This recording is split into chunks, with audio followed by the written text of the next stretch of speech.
Hello everyone, this is Jeff Kirby, the Philly Mummer costumer from JMK Costuming and Show Design. Today we're going to talk mummers costuming. Now when you think of a mummer's costume, you probably think of sequin, feather, fabric, jewels, and in the old days, the mirrors. But what we're going to talk about today are the guts of a mummer's costume and how they're made. So like we said, we've got our fabric. But a lot of these costumes today have to be molded into shapes. You've got shoulder pieces, wrist gauntlets, bibs, peplums that come off of jackets that sometimes need to be flared out. And there has to be a way to get that to form and hold its form. And I want to show you one of the ways that I do that. And I actually came across it by accident last year. I had ordered a foam. I like working with foam. But I needed to get a thinner foam. You can't use a 1/2 inch foam, and a 1/4 inch I thought at the time might be a little bit too thin. So I was looking for a 3/8 inch foam to put in between fabrics to hold these forms on these suits. By accident, that's probably my fault, I came across this 3/16 inch foam, and I ended up using this on pretty much every costume we made last year. I don't think there was a costume that it didn't go on to, except for maybe one or two of the captain suits we did. It's pliable. It works in any direction you want it to go. If you go back and look at the video we made of our piano suit that we did for the Downtowners Fancy Brigade last year, you'll see we did a bell on the upper arm, a bell on the lower arm. We had a bell on the upper leg, a bell on the lower leg.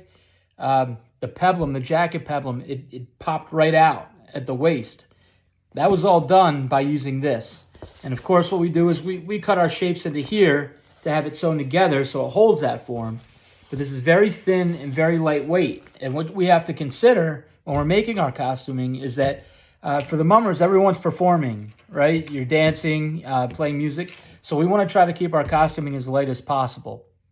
Not always, that doesn't always work out too well, depending on the materials that are used. But we work as hard as we can to find the lightest fabrics, the lightest materials, because we want the people who wear our costuming to be comfortable. We try for that anyway.